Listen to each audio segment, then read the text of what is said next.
नमस्कार दोस्तों, जय हिंद दोस्तों। Only super cues YouTube channel में आपका हार्दिक स्वागत है। दोस्तों, बुझी समा भी जल सकती है, तूफानों से किश्ती भी निकल सकती है। होके मायूस यूं ना, अपने इरादे बदल, तेरी किस्मत कभी भी बदल सकती है। दोस्तों, आप मेहनत करते रहिए, निराश होकर अपने इरादे मत बदलिए। सिर्फ और सिर्फ मेहनत करते रहिए तो बुझी समा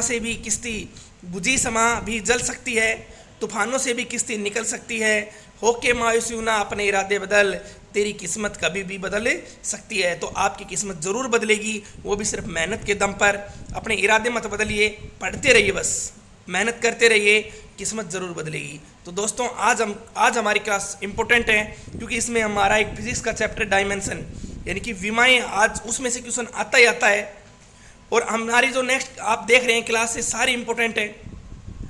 तो और केमिस्ट्री के क्वेश्चन है इसमें, तो आप पढ़िए, मेहनत करिए, किस्मत बदलेगी। तो शुरू करते हैं आज की class. Which of the following has the maximum, जो इसका कैलोरीफाइस वैल्यू मतलब कैलोरी मान अधिकतम होता है, बताइए। हाइड्रोजन में, लकड़ी के, कोयले में, प्राकृतिक गैस में या पेट्रोलियम में। सबस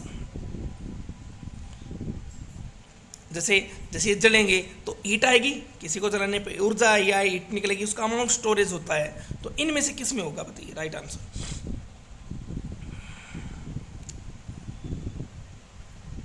इजी क्वेश्चन है, तो इसका राइट आंसर ए आएगा, हाइड्रोजन।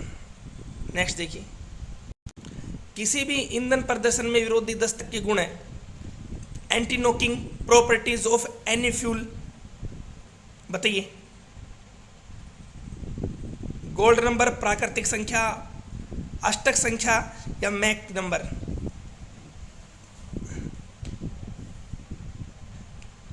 इजी है तो इजी है। तो देखो, ईंधन प्रदर्शन की विरोधी दस्तक गुण होते हैं ऑक्टेन नंबर। ऑक्टेन इंग्लिश में चले जाओ, ऑक्टेन कई बार आता है ना, पेट्रोलियम को किससे मापते हैं, ऑक्टेन संख्या से आता ना। तो क्या आएगा इसका, ऑक्टेन। अगर ऑक्टेन न मिले तो क्या मिल रहा है यहाँ, अष्टक संख्या। बच्चों, कंटेंट देखिए कितना ज़बरदस्त कंटेंट है। चैनल को लाइक कीजिए, शेयर कीजिए, सब्सक्राइब कीजिए, फटाफट शेयर कीजिए इसको। Octane number. नेक्स्ट चलते हैं। देखिए क्या क्वेश्चन, कितना ज़बरदस्त क्वेश्चन आया है, इसके बारे में पूरी डिटेल बताएंगे। ईंधन सेल जो एक विद्युत रासायनिक उपकरण है, ठीक है, सेल एक विद्युत रासायनिक उपकरण है, ठीक है। अब देखना, जो रासायनिक ऊर्जा को किस में बदलता है, बताइए। सेल, ये ज़्यादा कुछ नहीं है, इसने ये पूछ रखा है सेल किसको किस में बदलता है। विद्युत ऊर्जा को यानी रासायनिक को विद्युत में, यांत्रिक में यानी कि मैकेनिकल में, स्टैटिक्स में, बताइए।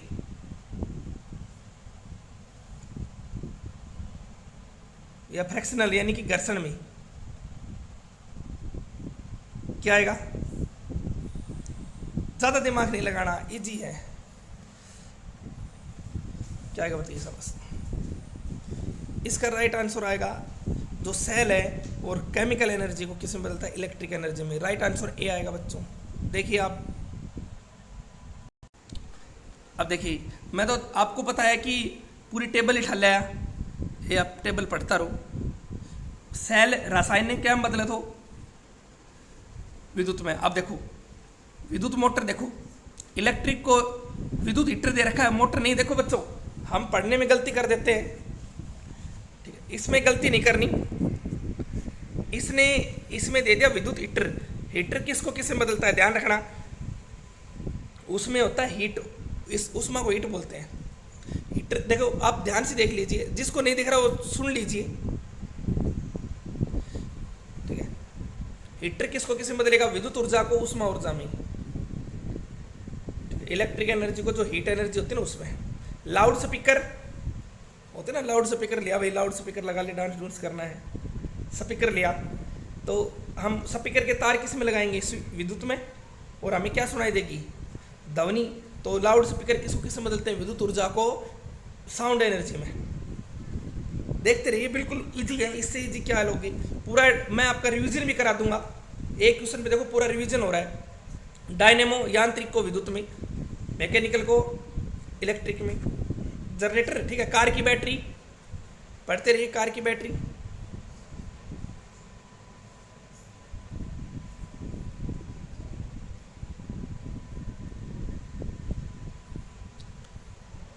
रासायनिक ऊर्जा को विद्युत ऊर्जा में। फेंके गए पत्थर की ऊर्जा क्षितिज से गतिज, यानी कि पे से ऊर्जा से गतिज ऊर्जा। वाष्प इंजन, उसमें ऊर्जा को गतिज ऊर्जा में। काइनेटिक एनर्जी बोलते हैं गतिज ऊर्जा को। जलता हुआ कोयला, रसायन ऊर्जा को, केमिकल एनर्जी को उष्मा में। विद्युत सेल, केमिकल को इलेक्ट्रिक में। ये क्वेश्चन अब ये उसमें दे रखा था एग्जामिनर ने। बच्चों पूरा चैप्टर 2 मिनट में देखो आपका कैसे कराता हूँ, एक ज़्यादा टाइम नहीं लेंगे आपका।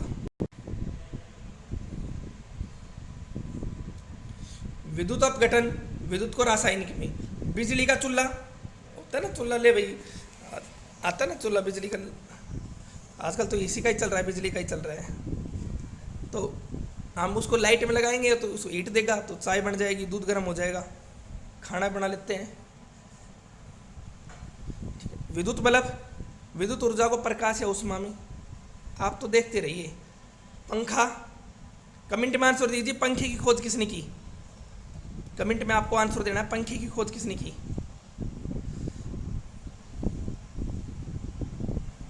पंखा विद्युत को यांत्रिक में।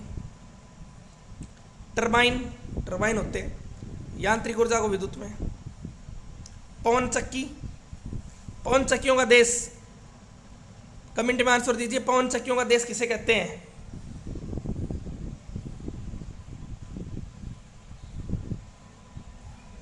शाबाश, बताइए, पवन चक्कियों का देश।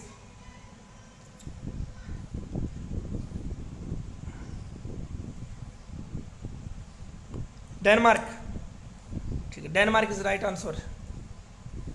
टरबाइन यांत्रिक, ठीक है। पवन चक्की यांत्रिक ऊर्जा को देखो घूमेगी, कई फिल्मों में होता है ना, उसके नीचे गाना गाता रही पवन चक्की में, बहुत बढ़िया व्यू आता वहाँ।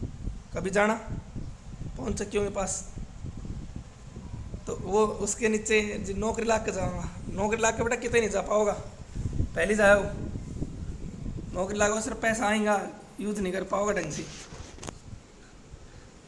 ठीक है। तो देखो टाइम ही नहीं रहेगा, पहली बात तो छुट्टियाँ इतनी कम मिलेंगी, तो ईव जाओ।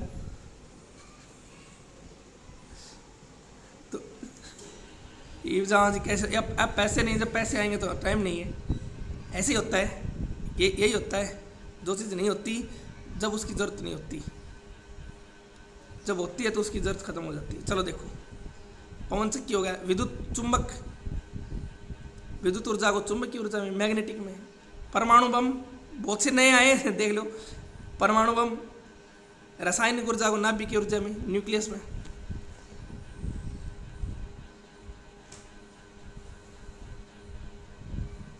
माइक्रोफोन,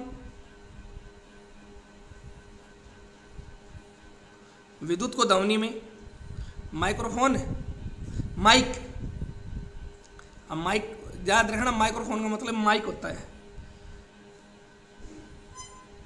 स्टार, उसमें यांत्रिक ऊर्जा को ध्वनि में। मोमबत्ती, रासायनिक को लाइट में या हीट में। ऊंचाई से गिरता पत्थर, क्षितिज को गतिज में। रेडियो एक्टिव तत्वों का विघटन, जो रेडियो एक्टिविटी तत्व होते हैं उनका क्या है ना, उनमें नाभिक ऊर्जा को प्रकाश या ध्वनि ऊर्जा में।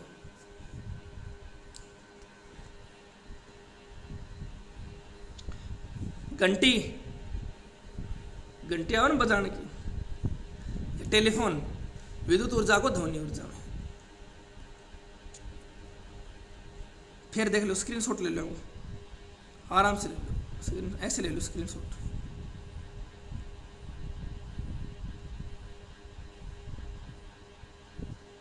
मैं हट जाऊंगा, मेरा से दिक्कत हो रही है तो।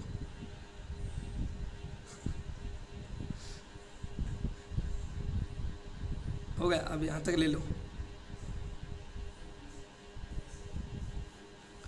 परमाणु बम तक होएगा।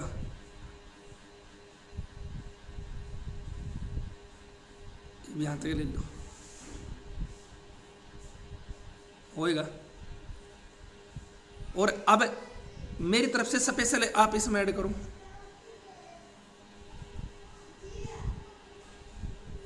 मेरी तरफ से आप स्पेशल इसमें एक चीज ऐड करो कि ये, तो मेरी तरफ से आप क्या ऐड करोगे, लिखो जो फोटोसिंथेसिस होता है, प्रकाश संश्लेषण, ठीक है।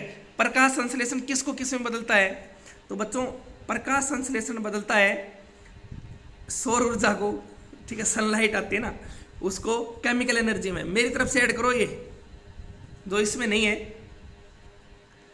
तो आप ऐड करो। क्लास इंपोर्टेंट होने वाली है तो होने वाली है, इसमें कोई दो राय है ही नहीं।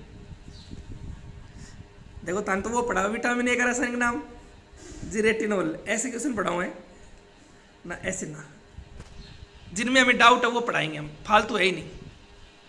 नेक्स्ट देखिए, ये लो भाई, सबसे हल्की धातु, which of the following lightest metal, सबसे हल्की धातु बताइए, दिमाग ने लगाई बताइए। सर इजी पूछ लिया तो इजी बता दो भाई, इजी है तो, सर ने इजी पूछा है तो क्या आएगा, लिथियम। एटॉमिक नंबर, लिथ का परमाणु संख्या बताओ, शाबाश।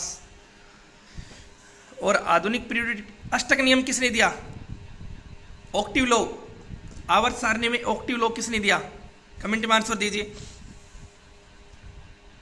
अष्टक नियम,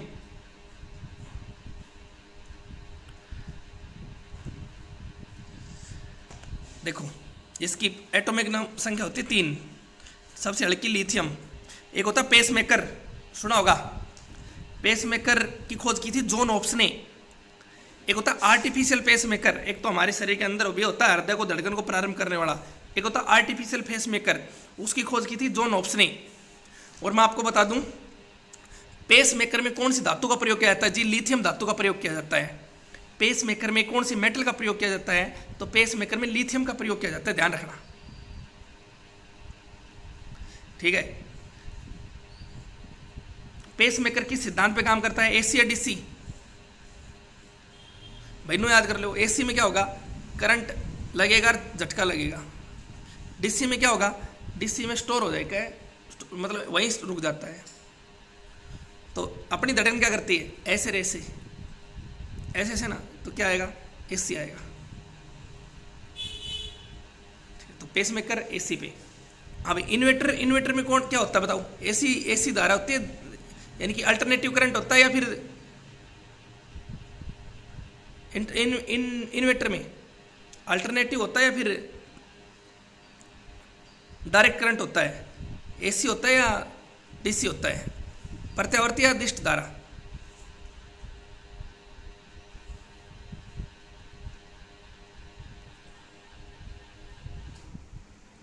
तो इन्वर्टर में देखना, इन्वर्टर सभी लिख लो, डीसी को एसी में बदलता है, ध्यान रखना।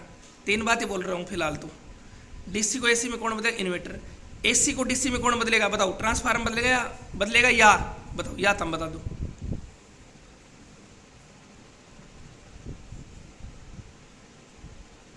ट्रांसफार्मर बदलेगा या फिर, देखिए इन्वर्टर एसी को डीसी में, सॉरी डीसी को एसी में इन्वर्टर, रेक्टिफायर होता है एसी को डीसी में, एसी को डीसी में रेक्टिफायर, और होता है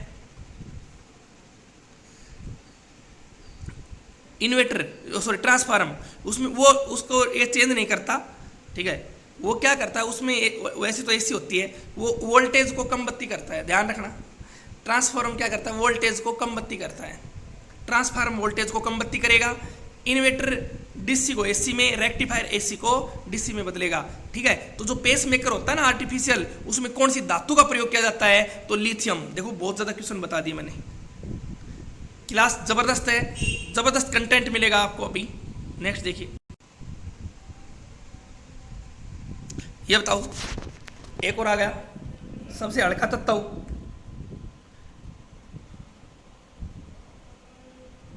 बस आंसर दीजिए।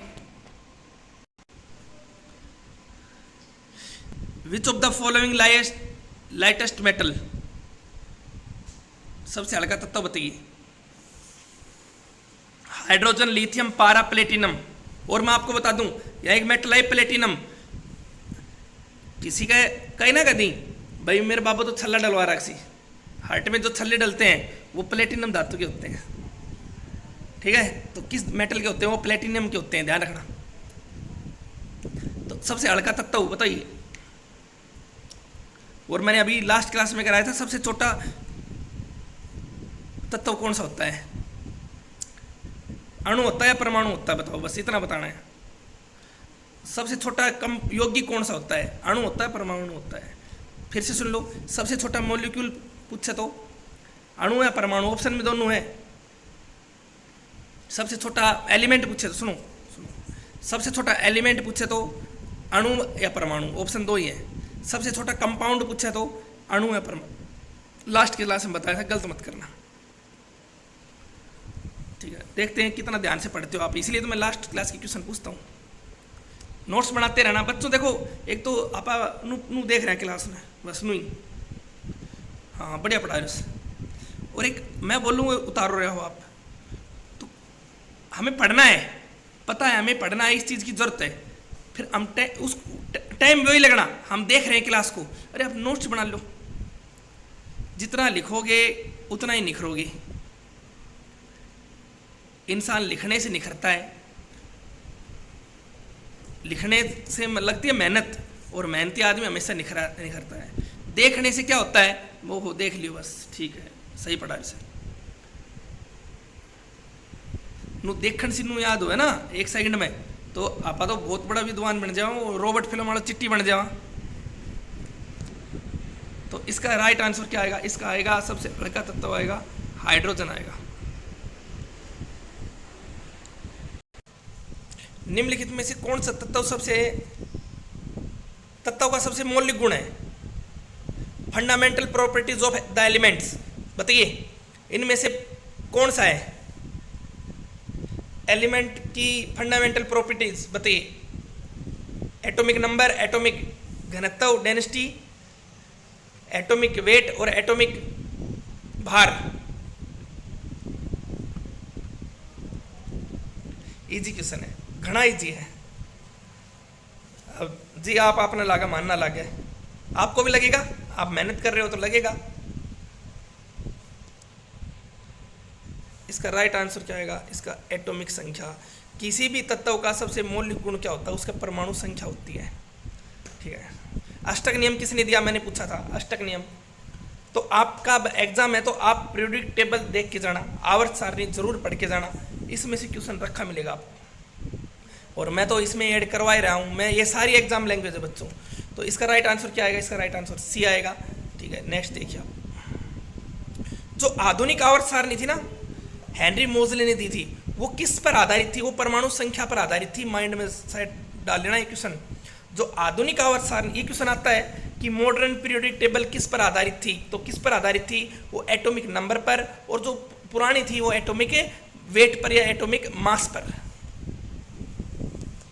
लाइक कीजिए, ज़्यादा से ज़्यादा शेयर कीजिए। अब देखो कई अगर दिक्कत रहो जी शेयर करांगा तो इतना अच्छा कंटेंट वो ले जाओ, तो भाई अपने घर में शेयर कर दो। आपके घर में जो तैयारी कर रहे हैं तो उनके पास शेयर कर दो। जरूरी कहें दोस्तों शेयर करांगा तो भाई वो अच्छा कंटेंट ले लेगा, हमें माइंड में रहता है। नहीं, जो जितने नीयत साफ रखेंगे उतना ही हमें मिलता है। आप शेयर करो, देखो जल्दी समझ में आएगा। नेक्स्ट देखिए,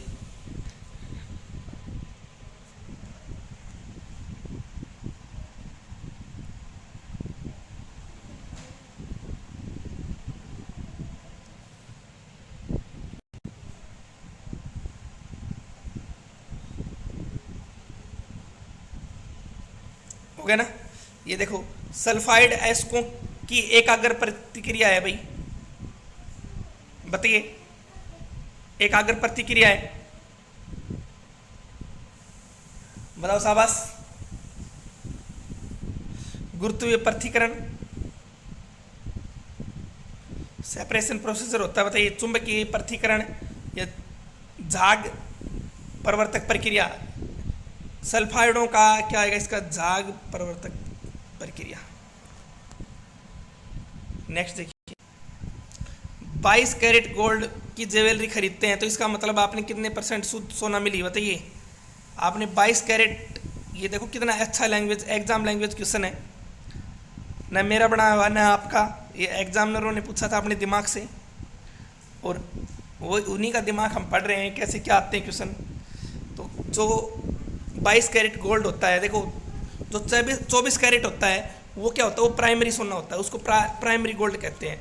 वो मुलायम होता है, उसके आभूषण नहीं बनते। तो सोने को इसमें आभूषण बनाने के लिए चांदी मिला दी जाती है, तांबा मिला दिया जाता है, ठीक है, कॉपर, याद रखना, कॉपर वगैरह ये मिला दिए जाते हैं। तो इसमें क्या होता है बच्चों कि हम इसमें कर देते हैं, तो वो परसेंटेज, अब 22 कैरेट पूछा है तो 22 कैरेट है, तो इसमें हमने सोने का प्रतिशत आएगा, इसका राइट आंसर देख लो पहले,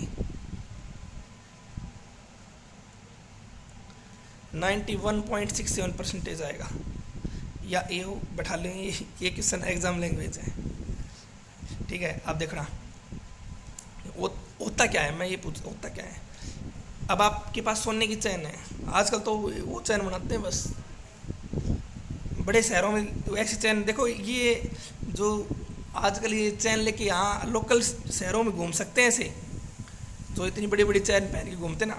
अब बड़े शहर में एक बार पैदल निकल लो, या चैन जो पहन के जाते हैं ना, बड़े शहरों में, बड़े शहर मतलब आपके आपका बड़ा नहीं, जो महानगर है, यहाँ से चैन कब गई पता ही नहीं लगेगा। चैन स्नैकर इतने डोलते हैं, मोबाइल चैन बहुत ज़्यादा, तो इनको सेफ रखना पड़ता है बड़े शहरों में, ठीक है। तो वहाँ लो, वो चैन आपके पास, आपने चैन है वो काली पड़ गई, तो हम उसको साफ करेंगे तो किससे करेंगे, यानी कि धातुओं को शोधन करने के लिए हम किसका प्रयोग करते हैं, तो उसका राइट आंसर आएगा एक्वारेजिया।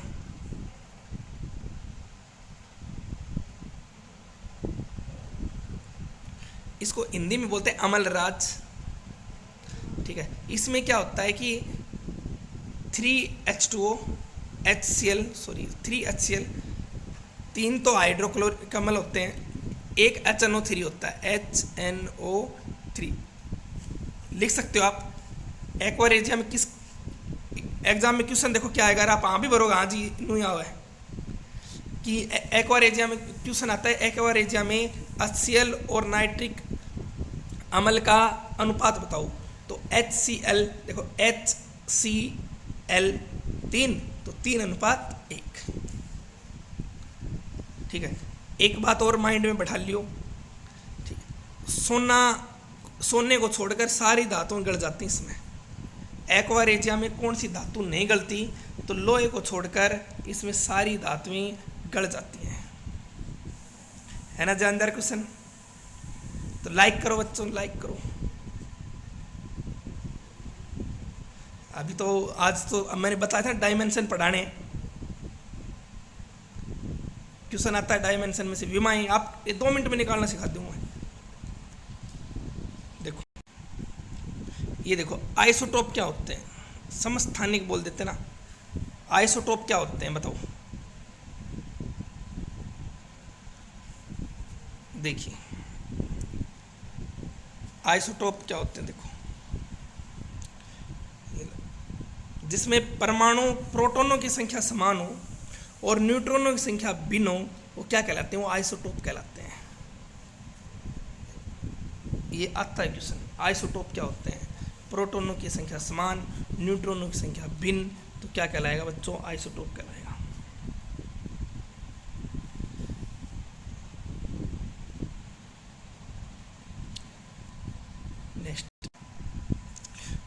ओजोन के बारे में कौन सा गलत है, ये कह रहा है ओजोन के बारे में कौन सी गलत अफवाह उड़ रही है। अफवाह ना उड़े, उड़े ना भाई, तेरे बारे में यह बात उड़ रही है, तो एक्सप्लेन करो कौन सी बात उड़ रही है ओजोन के बारे में। ऑप्शन नंबर 1 देखो, आराम से देखो, मैं जूम कर देता हूँ, मैं हट जाता हूँ।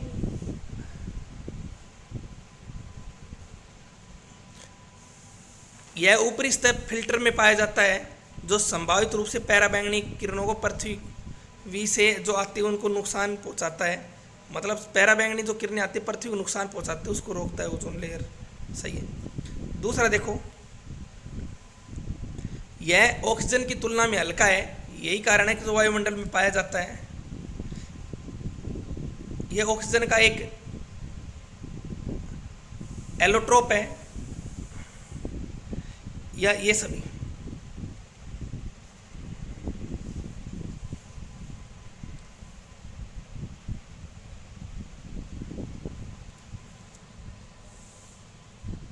देखो इसका बी पे जाओ, एक बार बी पे आप आओ।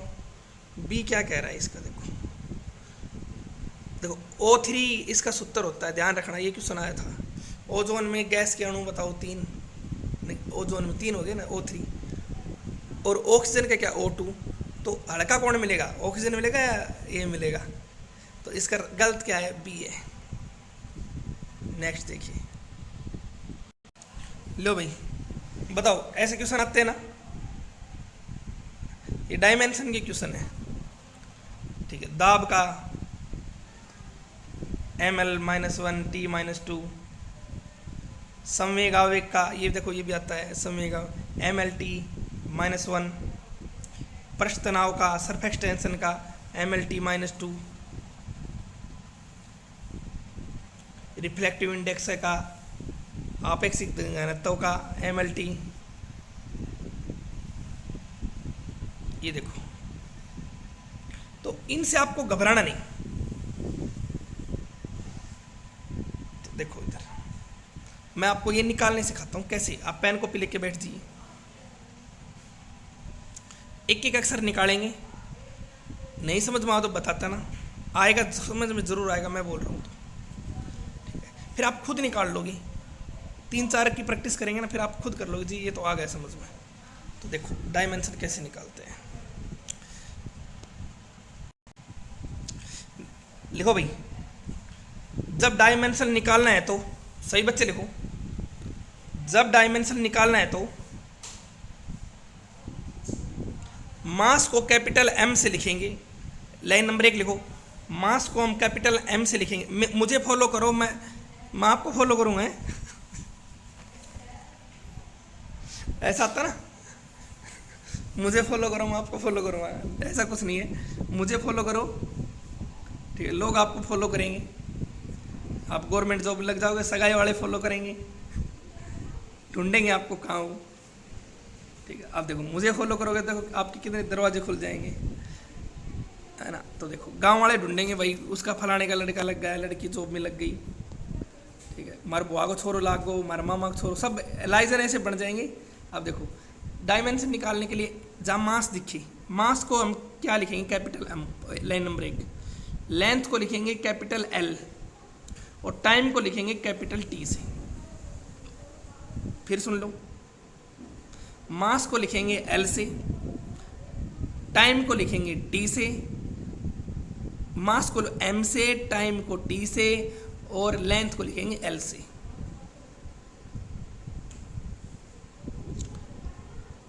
हो गया, देखिए अब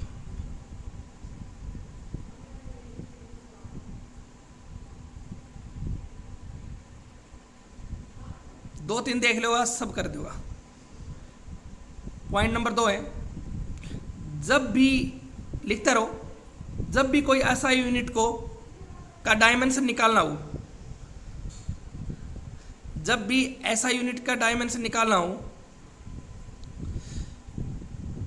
तो यूनिट में हमें मीटर दिखे, ठीक है। तो यूनिट में हमें जैसे किसी चीज का सूत्र है और सूत्र में हमें मीटर दिख रहा है, ठीक है, सूत्र में हमें मीटर दिखे तो उसको L में बदल देंगे,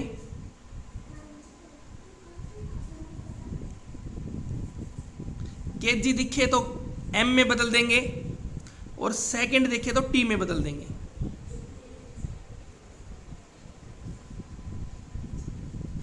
यूनिट में जैसे किसी का हमें निकालना है ऐसा यूनिट, तो किसी की ऐसा यूनिट को डायमेंशन में बदलना है, ऐसा यूनिट का डायमेंशन निकालना है तो यूनिट में हमें यूनिट में दिखना चाहिए। अब आ जाएगा समझ में, M को L में, केजी को M में और इसको सेकंड में। अब समझ में आता है, देख यह क्षेत्रफल। सबसे पहली कोई ना कोई क्षेत्रफल की डायमेंशन यूनिट बताओ, ठीक है। तो सबसे पहले हम क्या करेंगे, क्षेत्रफल का सूत्र लिखेंगे। किसी का भी डायमेंशन निकालने के लिए उसका फॉर्मूला लिखते हैं। तो देखो क्षेत्रफल का सूत्र क्या है, लंबाई गुणा चौड़ाई गुणा में ऊंचाई ना, लंबाई गुणा में चौड़ाई, यही तो है क्षेत्रफल का सूत्र। तो देखो लंबाई को L है, यानी कि इन दोनों का मात्रक क्या है, लंबाई और चौड़ाई का। M तो है, मीटर तो है, तो M गुणा M, तो यहाँ में m दिख रहा है तो m को किस में बदल देंगे, l में। तो ये 2 है तो ये आएगा। फिर देख लो, पढ़ना पड़ेगा बेटा, मैं क्या करूँ, मैं तो बहुत इजी तरीका से समझा हूँ, नहीं के बराबर। जब क्षेत्रफल से हो, क्षेत्रफल तो पहले को सूत्र लिखांगा। क्षेत्रफल का सूत्र क्या है बोलो, लंबाई गुणा में चौड़ाई। तो ये लंबाई और चौड़ाई किसका है, इसकी ऐसा यूनिट क्या होती है, मीटर तो होती है। अरे लंबाई और चौड़ाई की ऐसा यूनिट क्या है, मीटर है ना। तो लंबाई से l गुणा b, l गुणा b होएगो। तो एक ये पूरा देखो m गुणा m तो होएगो, लंबाई को m होएगो और चौड़ाई को भी l होएगो, b m होएगो। तो 2m होएगा। तो मैं एक बात कही थी, तो इसको लिखेंगे जब ये होगा इतना तो बड़े ब्रैकेट में लेंगे। तो जो m है ना, m किस में बदल गो, l में। और 2 से अपना गन तो ऊपर 2 लगाता हूँ।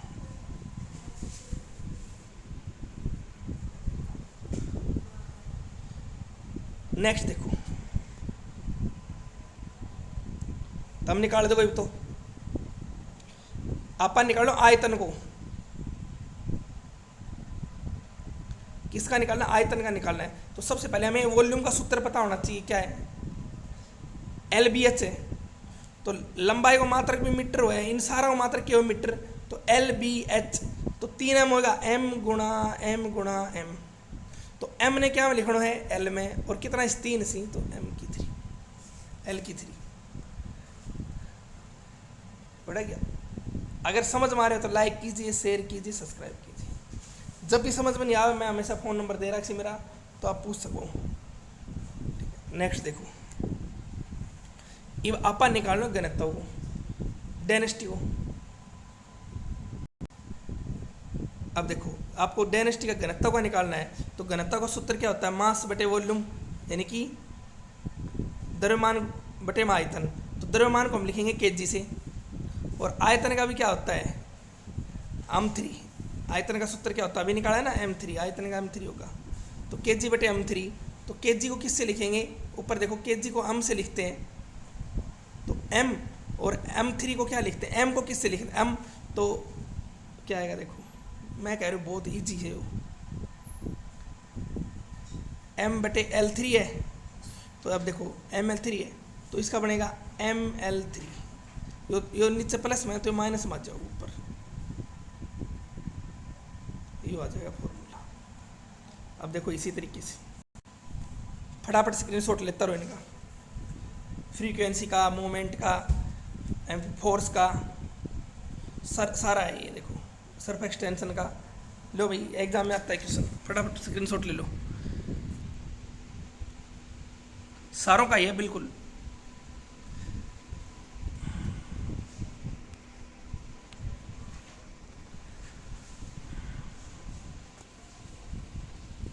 और देखिए, पहले इतना लीजिए स्क्रीनशॉट, अब इतना ले लीजिए, पूरा आ गया।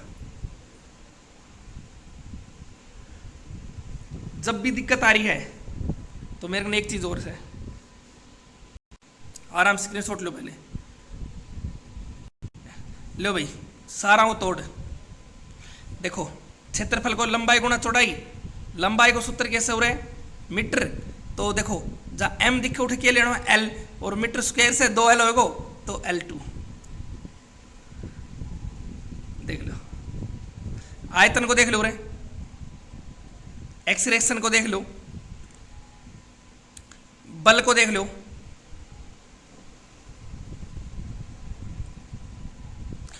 काइनेटिक एनर्जी को देख लो। ये देखो सारा स्क्रीनशॉट लो।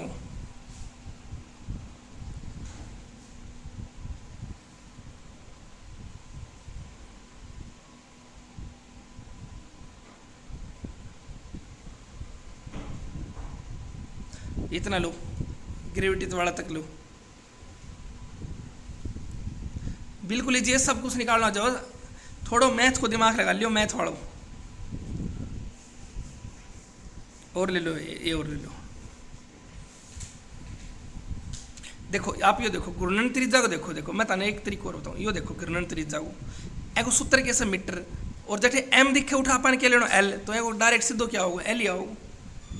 इजी नु बता रही सुगी, इजी सी आप टप पे पहुंचोगा।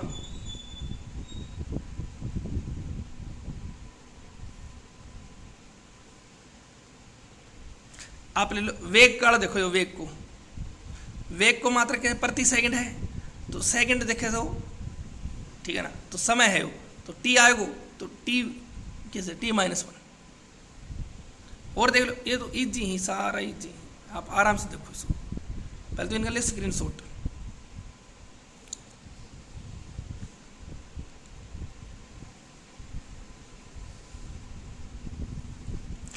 अगर आएगा इससे बाहर कुछ नहीं आएगा, अपना देख लियो, मैं अपने फॉर्मूला तरीको बता दियो या ऐसा ही। और या जो दूसरी टेबल दिशा है मैं तो उसका सूत्र पुट करके जो दिखा उन्हें चेप दो।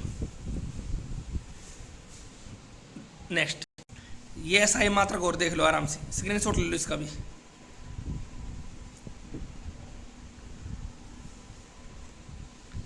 बेटा बहुत जोर का रिवीजन हो रहा है।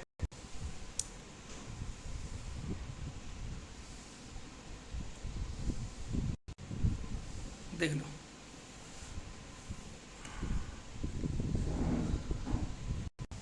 ये देखिए, कृषि उर्वरक के रूप में प्रयोग किया जाता है। अब कोई तो नाइट्रोजन ढूंढ रहे हैं, ढूंढ ले बेटा कट में लगू, ये एग्जाम लैंग्वेज है। जैविक इथेनॉल, बायो इथेनॉल, जैव मेथेनॉल क्या डिगेस्ट्राटोट।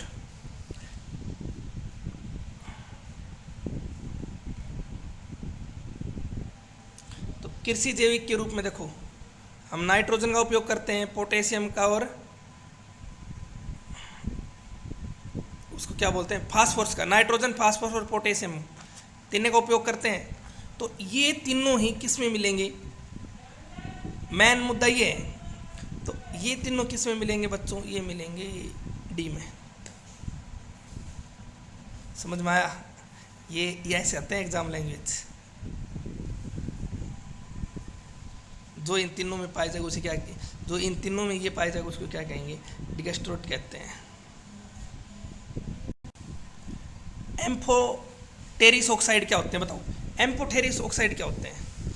ये वो ऑक्साइड होते हैं जो ढल जाते हैं, यानी कि काम आने पर ये अम्लीय बन जाते हैं और काम आने पर ये क्षारीय बन जाते हैं। एसिटिक भी हो जाते हैं और बेसिक भी हो जाते हैं, है ना। तो उनको क्या बोलते हैं, उनको बोलते हैं एम्फेरेटिक ऑक्साइड।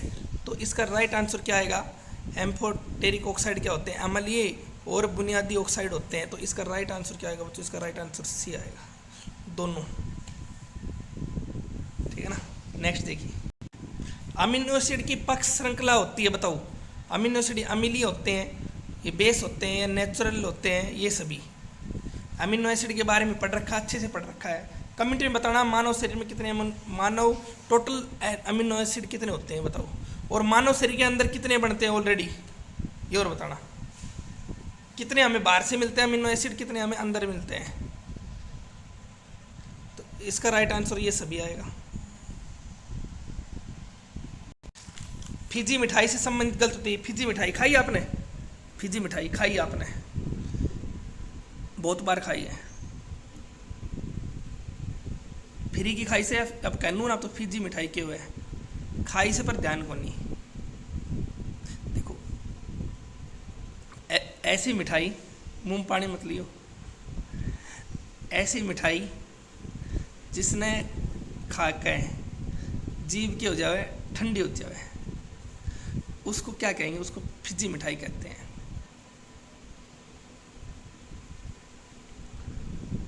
ऐसी मिठाई जिसे खाने से जीभ में ठंडक पहुँचे उन्हें क्या कहते हैं। तो उसके बारे में हमें गलत बताना है। देखो भाई इसने क्या गलती कर रहा है इसे यहाँ, ठीक है, फिजी मिठाई के बारे में गलत बता रहे हैं। और बेटा यूनिट और डायमेंशन वालों देख लियो, डायमेंशन में से क्वेश्चन आओगे, ठीक है। सरसरी तौर पर फटाफट देख लियो, तरीकों में बता दियो किससे। उसकी स्पेशल क्लास, अब तो एग्ज़ाम टाइम चल रहा है तो उसकी स्पेशल क्लास भी ले सकते थे, स्पेशल भी लेंगे उसकी क्लास। अब एग्ज़ाम टाइम से, एग्ज़ाम के टाइम पर जो भी क्वेश्चन आओ वो इम्पोर्टेंट्स है, बस गलना चाहिए दिमाग में, कैसे तरीके से क्वेश्चन आना चाहिए। कई बार क्या होता है कि आप लास्ट दिन पढ़ के जाओ वे 3-4 क्वेश्चन आती हैं, और कई बार आता है कि आप 5 साल की तैयारी कर रहे हो उनमें से एक क्वेश्चन ना आवे। तो एग्जाम की दृष्टि से हर चीज़ इंपॉर्टेंट होती है।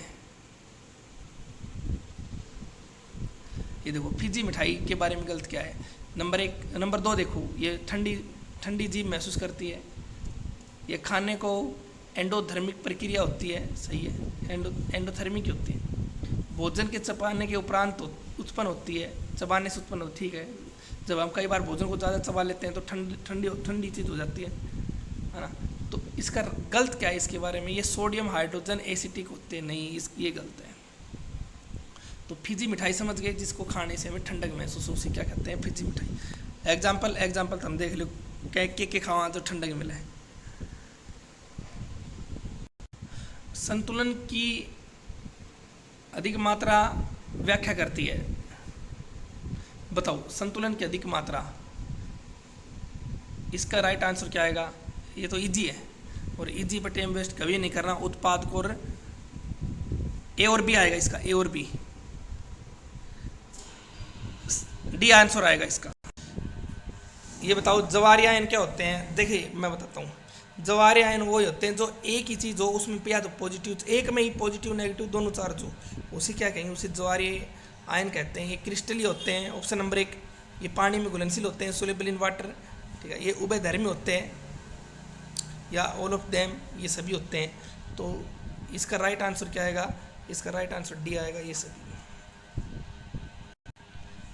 हाँ भाई, ये देखो जो आवर्त सारणी है उसका जो चौथा समूह है उसमें सबसे गलनांक किसका है।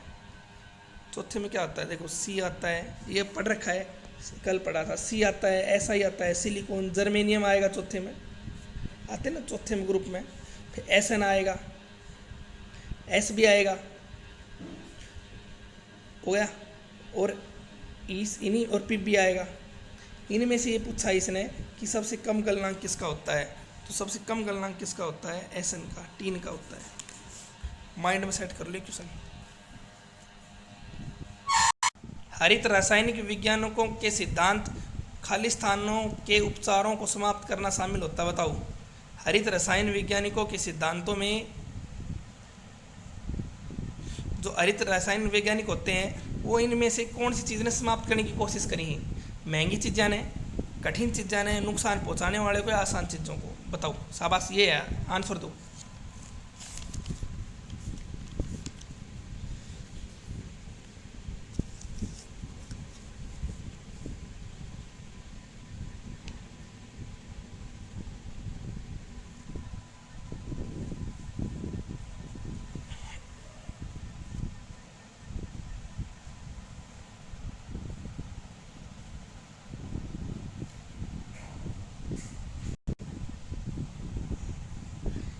मैंगो, ए आएगा।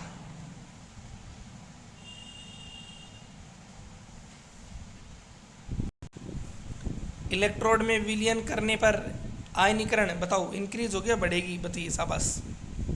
पानी को ऐड कर दिया जाता है तो बताओ बढ़ेगा या घटेगा। इसका राइट आंसर है बढ़ती है।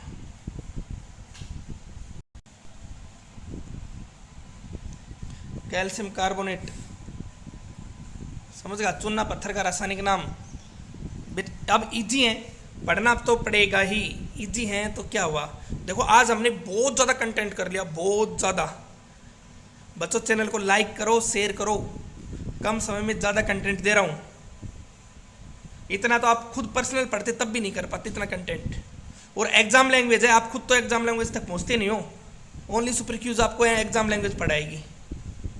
एग्जाम में अगर क्वेश्चन आएगा तो लैंग्वेज चेंज तो मिलेगी नहीं, चेंज बस माइंड, आपका माइंड काम देखते हैं कितना क्या करता है।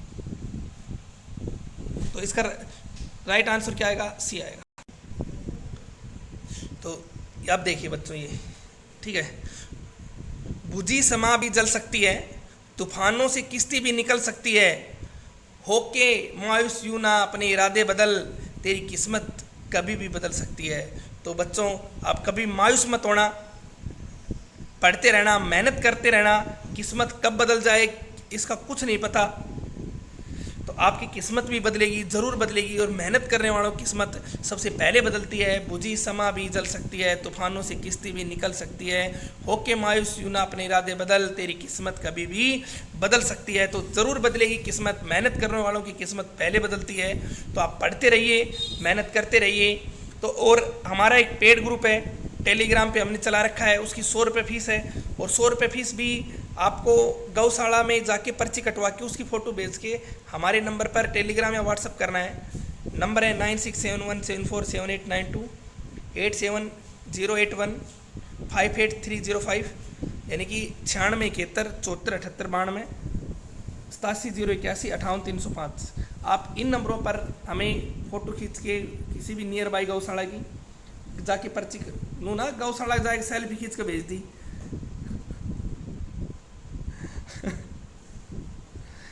100 रुपये की पर्ची, अपना नाम, फादर नेम, आप किस शहर से बिलोंग करते हैं और कौन सा जिला है और कौन सा राज्य है, तो आप वो पर्ची कटवा के भेज दीजिए और हम आपकी तैयारी करवा देंगे और ज़बरदस्त। ठीक है, पर्ची आप अपने नियर बाई गौशाला में कटवा के भेज देना। तो पढ़ते रहना।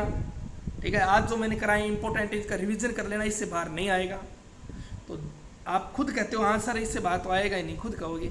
तो बच्चों पढ़ते रहना बस।